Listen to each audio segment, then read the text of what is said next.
From Mosaic Marketing, this is Small Business Spotlight, the show that gives small businesses a spotlight to what they do. Yeah. Thank you very much. Thank you, everyone. This is another episode of Small Business Spotlight with Mosaic Marketing, and I have a fabulous guest today.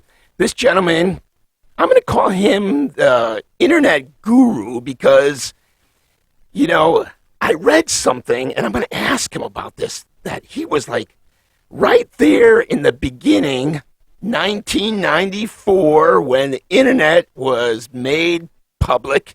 And this is amazing because when we're talking about small business and what we do today, internet is the place to be. And there's so many different multi-channels and things that we need to talk about. And this gentleman, he is a PhD doctor.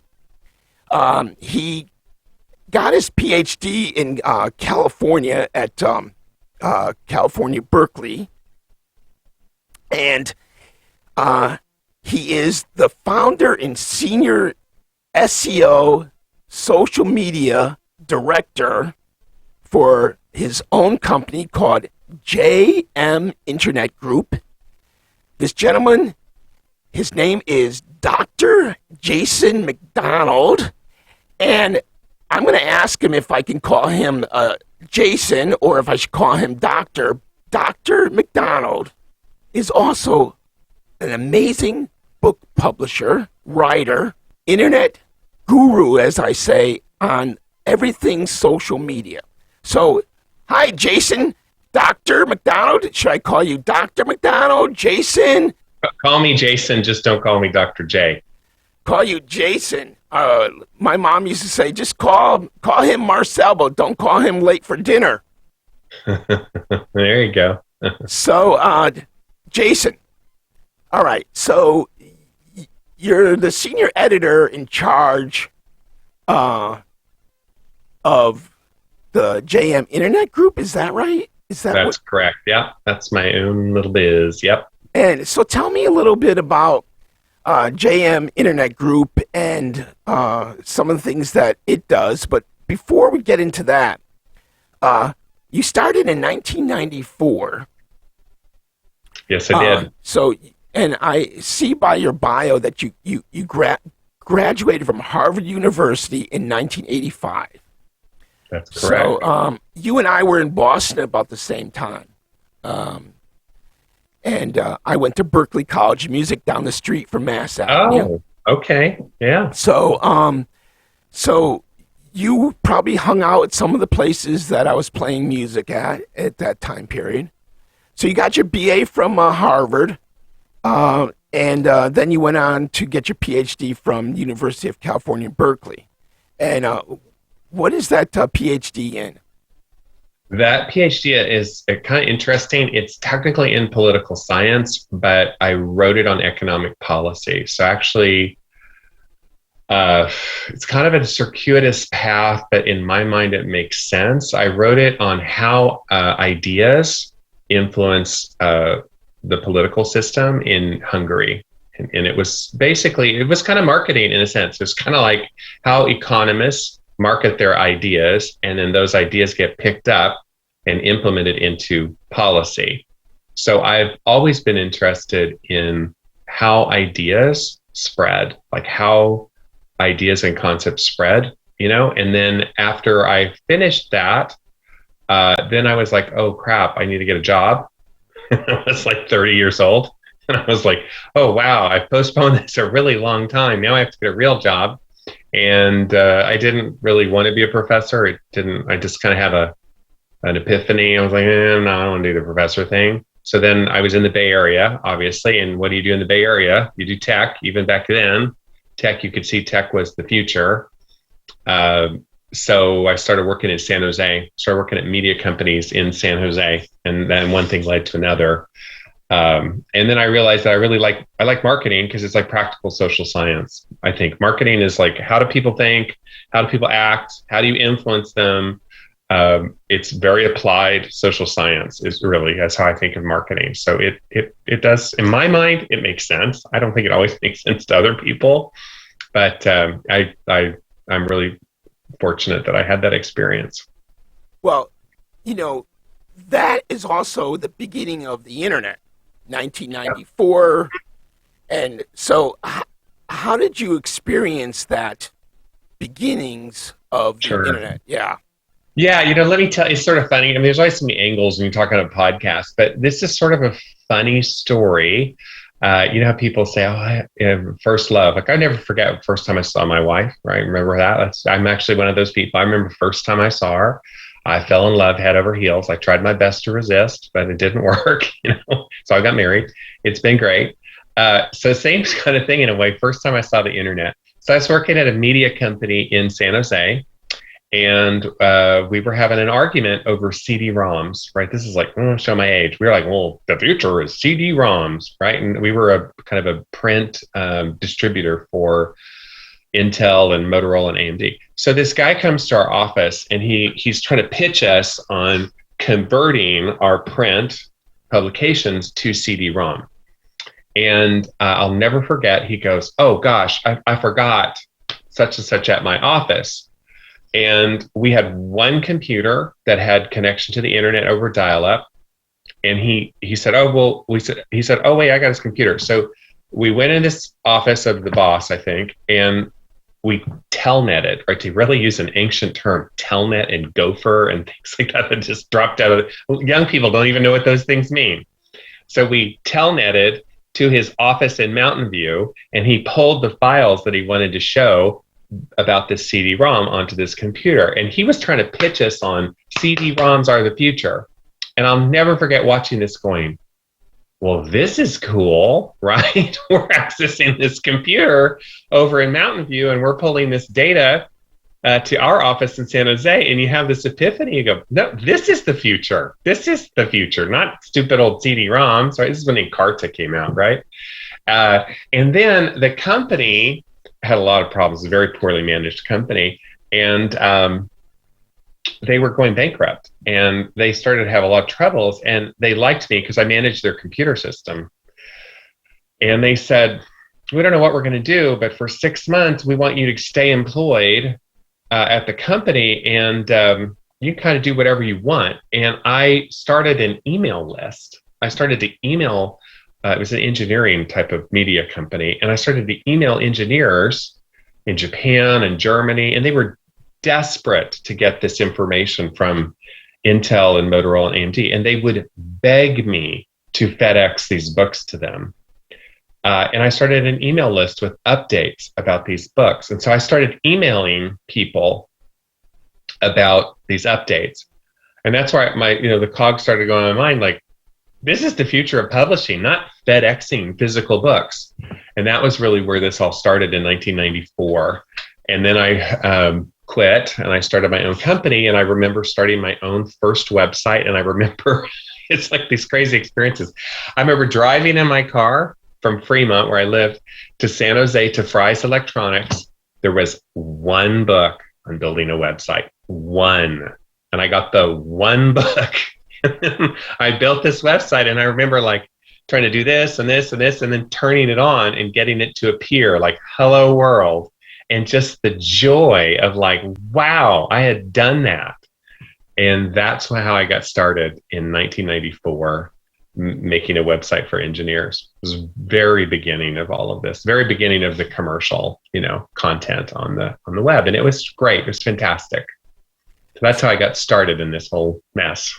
So let's fast forward. Okay, so 94, you start with your first Mozilla, yeah. right? Netscape and all that Netscape, jazz. Early Netscape, and young people don't even know what that means. Dial up 300 baud, 800 baud. Yeah, 8-bit transmission of data. Yeah. I mean, it was crazy back then. It really was. And learning HTML and hyperlinks and so on and so forth. All that stuff. All the early beginnings. So now this is 2022, and could you imagine that CD-ROMs are dead? Yeah. I mean, there's just starting to get back again, just like vinyl is starting to get back again. But yeah, I mean, we're all looking at USB sticks and SSD drives, and information that's being stored on not megabytes, not gigabytes, terabytes. Yeah. Terabyte. Could you just imagine that in 1994? Somebody said, Right. Yeah. So, okay, so this is 1994. Then you started another company called EG3.com, which is no longer in business. So people don't go to EG3.com. I mean, I think there's a page there if you can. Yeah, there is. That's a really old domain. It's very old. And I still own the domain. I haven't sold it, but it is for sale though. So if anybody wants EG3.com, it's for sale because I went there. Price. Yeah, for the right price. For the right price. Yeah. So it's a good domain because it's short and sweet. What's funny is I was looking through your listings of certain things because one of the great things that we're going to talk about is your books, and you have a new book called the Almanac, right? The marketing digital new edition 2022 digital marketing almanac, right? That's correct called, right? And in there is all these great ideas. It's a tool book. So let's just talk about that book for a second. Yeah. So my background is sort of in this sort of tech journalism stuff. So I've been a good little accumulator of information. So one of the things that I produce is this book called the Marketing Almanac, which is a free book. You can get it for free on the JM Internet website. And it's a let's make sure we get everybody to understand what your URL is for that website. Go ahead. So they can just Google Jason Mcdonald. They can Google JM Internet Group. It's jm-seo.org, and you'll see it, and it'll say Marketing Almanac, and you can get it for free. What is it? Well, there are all these cool tools for SEO, search engine optimization, social media marketing, Google Ads, and some basic marketing. And I collect all these tools. There's maybe 400 of them, and they're my favorite, free, weird, interesting, fun tools. And I compile them all, and I go through this book every year, delete the ones that are dead, put in the new ones that are cool. And there's a lot of really fun, useful tools in that book that I think are they kind of provoke you to think a little bit as a marketer, and they're also useful. A lot of them are very useful free tools that you would never find if you didn't get this book. And I've just been accumulating this forever, so I update it, and it's a great little resource, and people love it. So it's something I produce, sort of self-promotion, but I do give it away for free. So it's on my website, and it's a good, everybody loves a free tool, so I produced that book, and it's a lot of fun. It's a lot of work to produce, but I just literally fixed it yesterday. So it's completely, I'm late. It's March, but I did the other books first. I found it fascinating. There's some great information, great tools there. If you want to get into any type of digital marketing or marketing, advertising, he's got all these great links and tools and information. So one of them is a company called, it's an advertising company called The Drum. Mm-hmm. And funny thing, because I'm a drummer, I told you I went to Berklee College of Music, and I've had a website since 1994 called The Drum Network. And I've owned the domain drumnetwork.com. The Drum has a podcast called Drum Network. Isn't that funny? It's very, very funny. So when I saw that their link in there, which I've known about and everything else, I was like, interesting. So I've got to go listen to some of their podcasts too. So and earlier, Jason and I were talking about how people find podcasts, And you said something interesting about YouTube. Can you elaborate? Yeah, so like I said, I'm kind of an information junkie. So I always go to the social media world, which is Mike Stelzer's convention in San Diego, and they run Social Media Examiner. Really, really highly recommend the Social Media Examiner website. And he does a survey every year of consumers and of marketers, how they find information. And one of the little takeaways from his talk this past March or April I guess it was March in San Diego, how do people discover podcasts? And something like 56% of people said they discover podcasts on YouTube. So they don't go to Spotify, they don't go to Stitcher, they don't go to Apple Tunes, iTunes. They go to YouTube. Then they find the podcast and then they subscribe.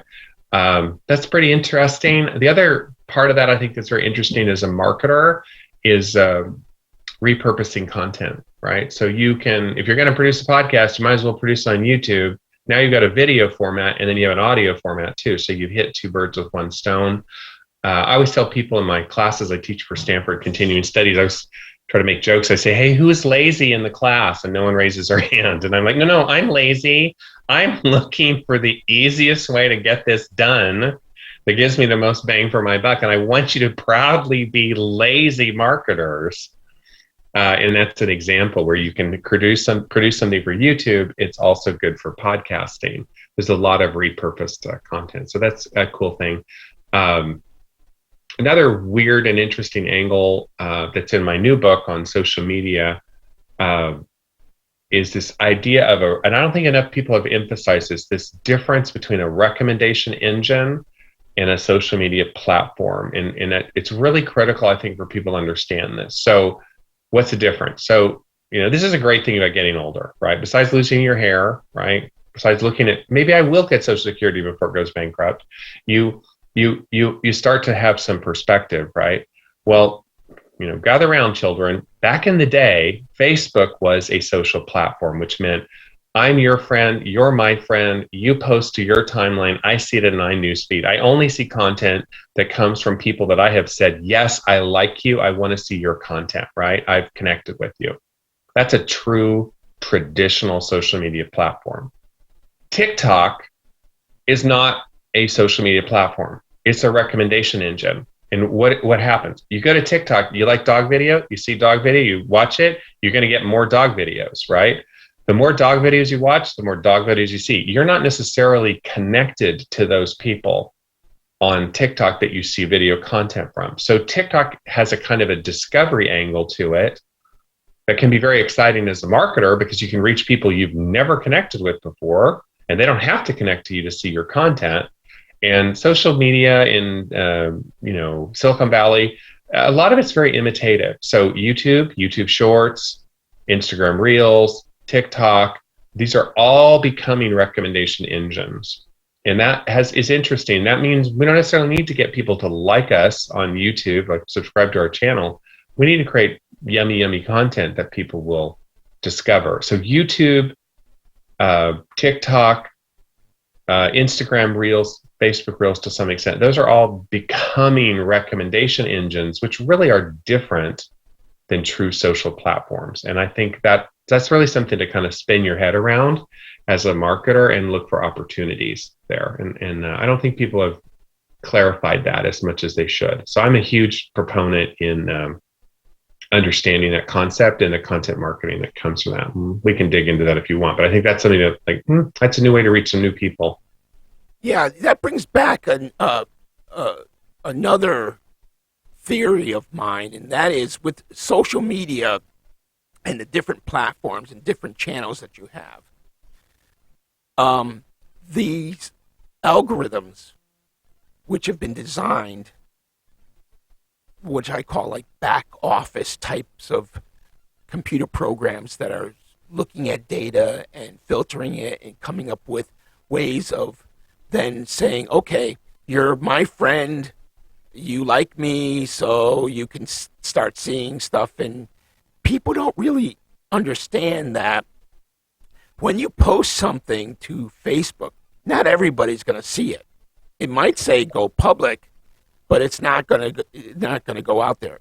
Some of the algorithms that are out there sort of filters information, and same with some of the others, Instagram. But they're starting to get that that same mechanism that TikTok is using, where it's That's correct. they're trying to build some of that stuff into this stuff because they see that people, well, not only people, but people that want to advertise. So you have a couple of different levels. What is your thought on paid advertising with Facebook?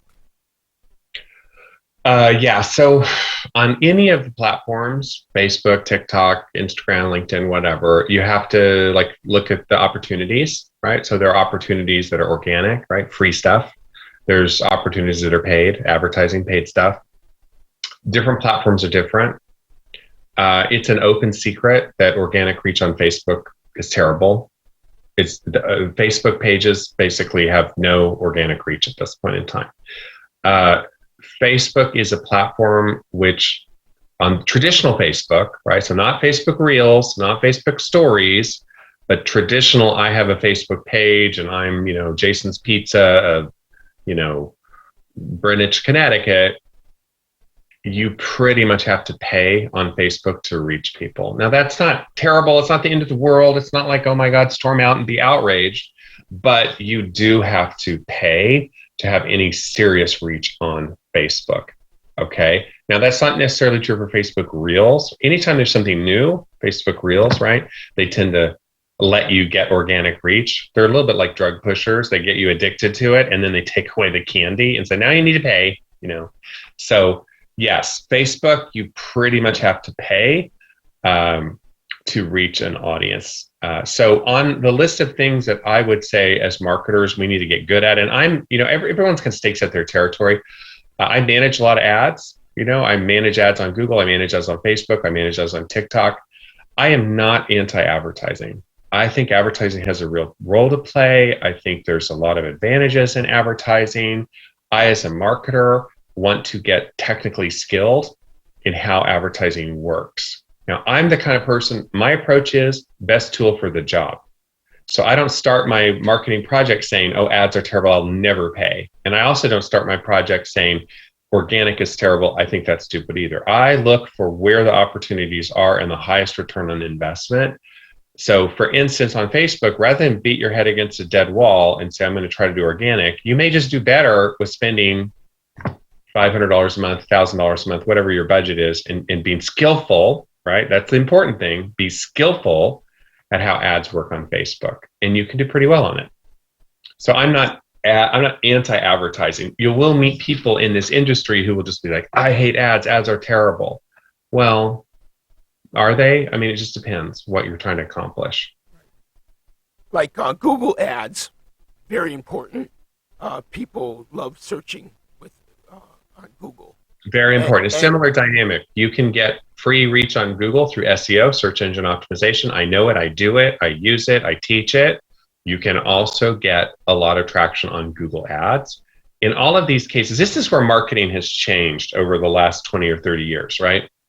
Back in the day, right? I'm old enough to remember when there was no internet. So I always tell my kids, right? I'm old enough to remember when there were no cell phones, and guess what? People still came home from Disneyland and they were able to meet up. It was crazy, right? But we did it somehow without the cell phone.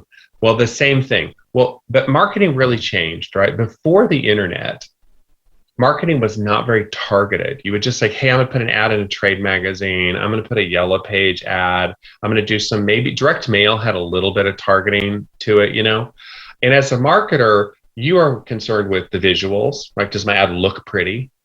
You are concerned with the copy. Does my ad read well? And that's as far as it goes. Now, as marketers, right now, 2022, you need to be good at the technical aspects of marketing. You need to understand, how does Google Ads actually work? And what are the technical skills that you need to make that ad function and not get ripped off, not get kind of screwed by Google?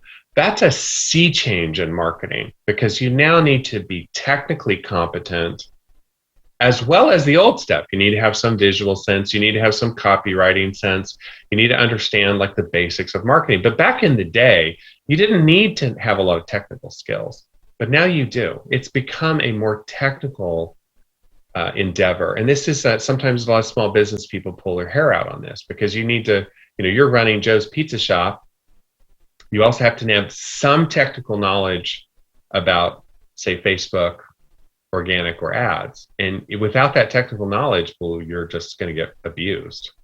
So you have to either get that knowledge, or you have to be smart enough to say, I don't know that, so I'm going to hire someone who does know that. There's only two options, but the option that doesn't work is put your head in the sand and pretend it's 1972. That doesn't work.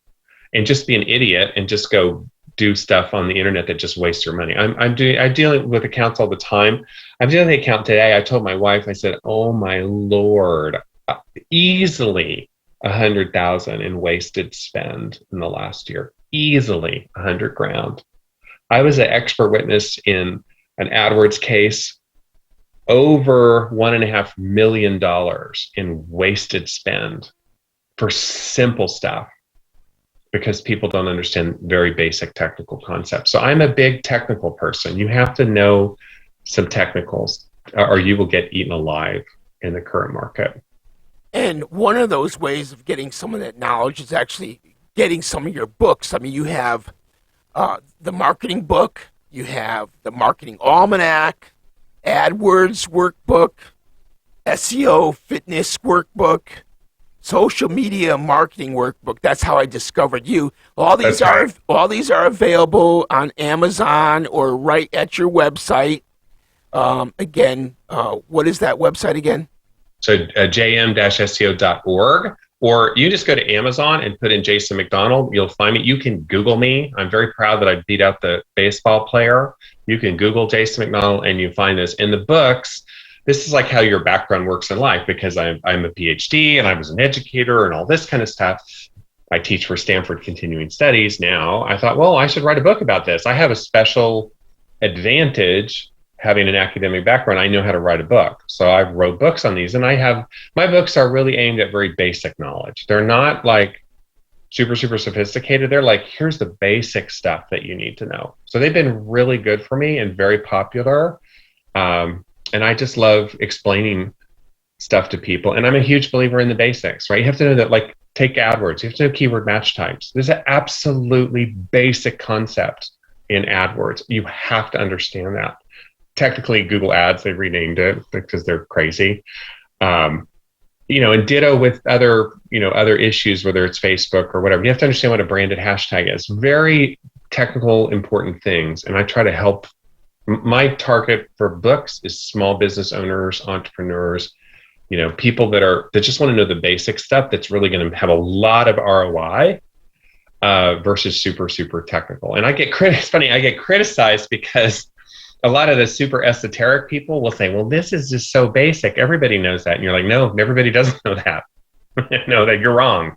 Everybody doesn't know that. Yeah, I'm not trying to speak to the high-end crowd in these books. I'm speaking to the down and dirty, get it done, I'm a business person crowd. That's what the target of the book is. Well, again, we talked about this earlier. I mean, most of America are small business owners that are under 100 employees, and they're making, the money that everybody is spending today on all types of gadgets, to healthcare, to you name it. I mean, small business, farmers, and everybody needs some presence on the internet right now. And your books are straightforward, no nonsense books with, information that you've compiled, and the way you've explained it. And,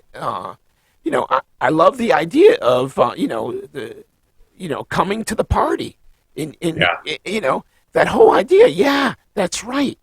I'm giving a party on the internet, and how do I invite people?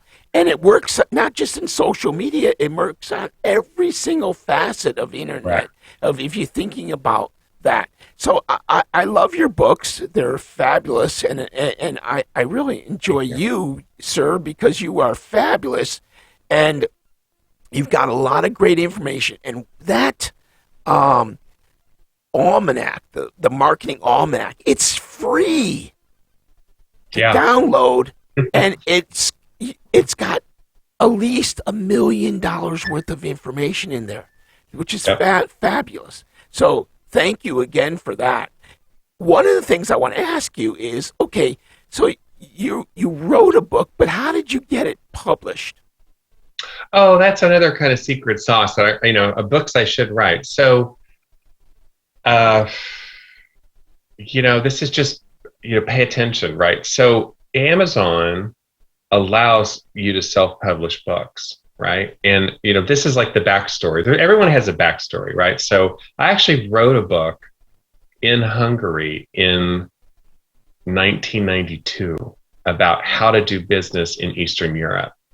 And that was a really critical failure because I wrote this book and it was very difficult to get it published. And it ended up being sort of self-published with this Hungarian entity, blah, blah, blah, blah, blah, right? It was before the internet, right? Right before the internet. Well, along comes Amazon and you start to realize, well, you can self-publish books on Amazon. And a lot of people, it's funny, right? I went to Harvard, yay, Harvard. But I grew up in Oklahoma, so I'm kind of country. A lot of people are very snobbish and like, oh, well, you have to have a publisher. Well, I'm always like, what is the best tool for the job? In some situations, absolutely, you need a publisher. In other situations, you don't need a publisher. They actually get in the way.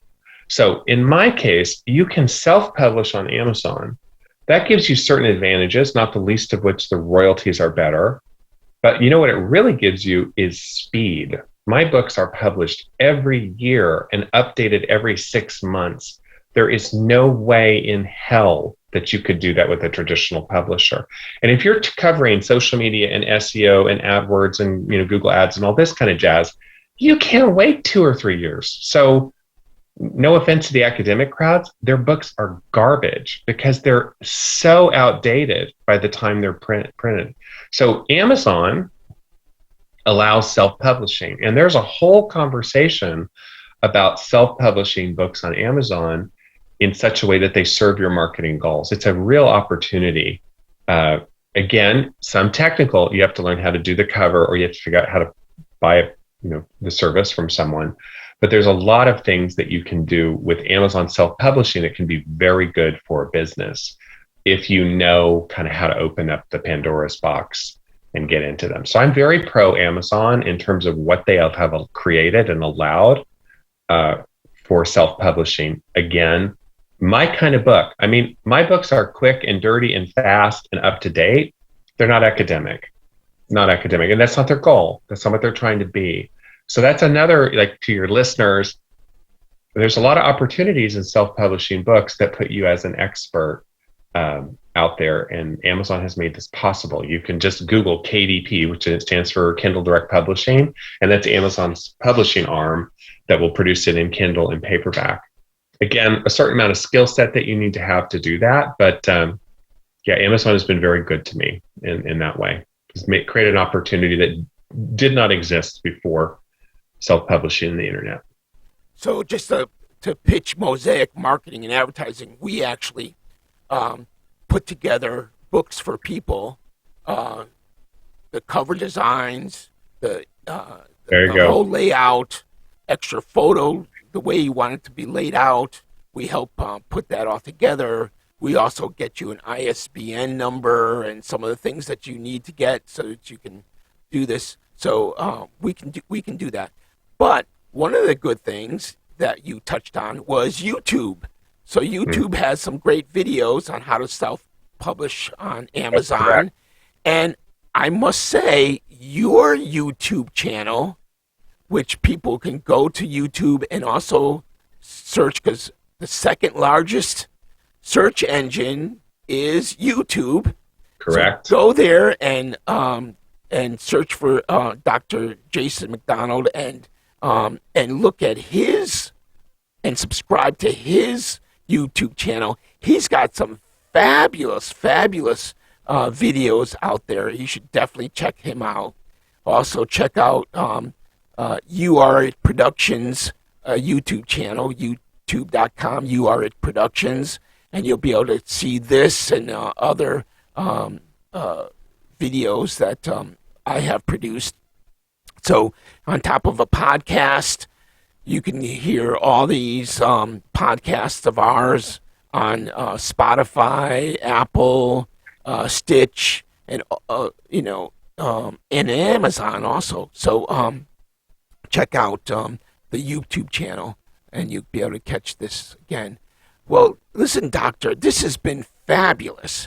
I would love to be able to do a part 2 with you on your whole background and publishing and the books and your little hacks. I'm going to call them hacks. Yeah, that's a good way to think about it. That's actually what, funny that you said, that's what I always feel like my YouTube channel, it's like I think a little bit of cobbler's children have no shoes.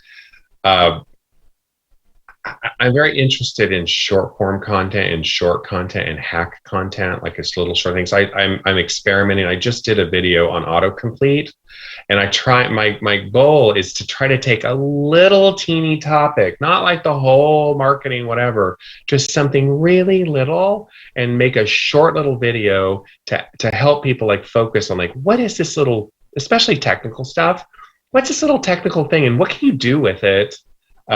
From a marketing perspective. And it's interesting, this grew out of my Stanford class, because in my Stanford class, I have a session for Facebook and for Instagram where I just go through technical details. I just say, here's this, there's this, and people love that session.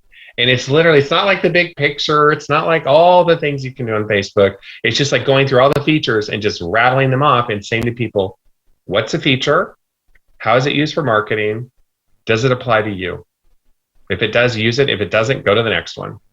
And I'm thinking I need to build that out on my YouTube channel, because that's kind of an opportunity there where I think a lot of people don't know these little tricks or hacks or whatever. And then when you see them, you go, oh, that is really good. That is a good little trick. I'll use that. And I think that's kind of like a recipe book almost, like a little recipes of marketing. So that's on my copious spare time. That's something I'm working on. Well, I always behind the curve. Yeah, I think that went on YouTube as a test that I did. Yeah, I think that's a great idea. Well, I went to that YouTube today and autofill, and I've used that concept to create keywords and ideas for customers to say, I tell people all the time, Google is the new Yellow Pages. In the old days, it used to be ABC Plumber, and that's how they started it off. Now, you can Google plumber, but, plumber near me and so on and so forth. Correct. Those are ways of getting, again, there's the local way of addressing Google, and then there's the national and international way. It depends on what information you're looking for. Again, most small businesses are local. So they have to understand, okay, how do I get my website discovered or my information discovered locally, which is different than, if I'm trying to look for... Locally, correct. Right. Local information is very important. And that's where most of your customers come from. 20, 25-mile radius of where you are doing business. Definitely. Not saying that if you have a really interesting product that goes national or international, there are ways of doing that too. But most businesses are local businesses that are trying to get discovered on the internet, and they have to know how to do that. Do you have any ideas about local advertising? Oh, I have a whole bunch. So in the SEO book, my book on SEO, search engine optimization, I have a whole chapter on local and how local works and how reviews work and all the do's and don'ts for local optimization. And I completely agree with you. Most small businesses are local, very high return on investment for just knowing the basics of how local works. Google is clearly and obviously the yellow pages of today. People go to Google, they put in pizza, they put in, patent attorney, whatever.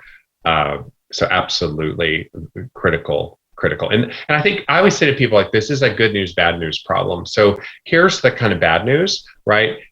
You suck, right? Your website sucks. It just sucks, right? But here's the good news. You suck so badly that very simple things will have a tremendous impact. Like, I always use analogies to people. I say, hey, you're running a race, and here's the bad news. You're pointing the wrong direction. Here's the good news. I'm going to tell you the correct direction. I have just radically increased your performance because now you're at least going the right direction. And now we can work on, like, can you run fast, right?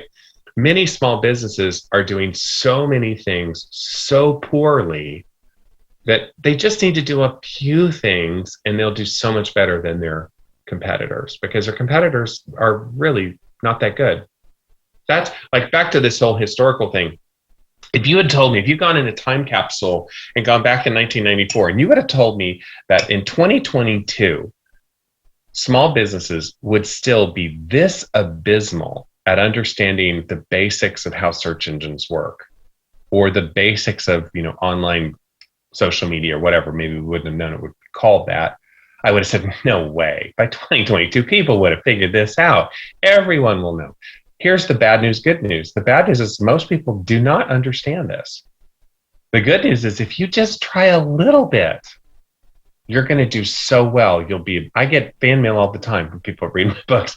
I read your book and I did the 10 things and I'm doing so well and it's amazing. And I'm like, and I feel bad because I'm like, I've told you like really obvious things to do, you're like, okay, but that's where the return on investment is the super obvious things that people are not doing. Something as simple, like, to use an example, reviews are critically important on Google Local. To show on local for pizza, for divorce attorney, for, massage therapist, you have to have Google reviews. Here's a mind-blowing concept. Ask your happy customers, do me a favor, can you write me a review on Google? It's that simple. And you okay, you're going to ask a bunch of people, they're not going to do it, but a lot will, and it will be huge to your performance. So simple, absolutely simple. Just make it a policy. When we have a happy customer, hey, could you do us a favor? Could you go on Google and write us a review? We'd really appreciate it. Tremendous value in that.